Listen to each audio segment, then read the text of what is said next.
کہا ہوگا مسلمانوں اگر ہم اور آپ یہ دعویٰ کرتے ہیں کہ ہم عاشق رسول ہیں تو میں ادب کے ساتھ آپ کو اور اپنے آپ کو بھی یہ پیغام دینا چاہتا ہوں کہ اس دنیا میں بدلہ لینے اور دینے کا موقع ہے. اگر کسی نے ہم پر ظلم کیا ہے معاف کر دو اس کو, یا اور اگر ہم نے کسی پر ظلم کیا ہے موجود ہے اس سے جا کے معافی لے لے. یہ نبی کا پیغام ہے. اگر ہم عاشق رسول ہیں تو عشق رسول کا تقاضا یہ ہے کہ آج یہاں رکھتے معاف کر دیں.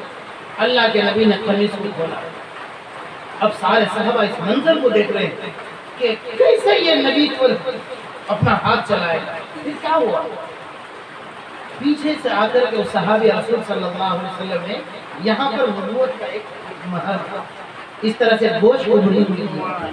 فوراً دوڑ کے آ کر صحابی رسول نے اس کو بوسہ لے لیا اور کہا یا رسول اللہ میں آپ سے بدلہ لوں گا. یہ تو بہانہ تھا آپ کے اس نبوت والے مہر کو بوسہ لینے کا. سارے صحابہ دے کر کے رش کرنے لگے کیا خوش نصیب صحابی رسول ہے, کیا خوش نصیب صحابی رسول ہے, کیا بہانہ اس نے اپنایا کہ نبی حضور پاک صلی اللہ علیہ وسلم کے جسم کا اس نے بوسہ لے لیا. کہ یہ ہے عاشق رسول.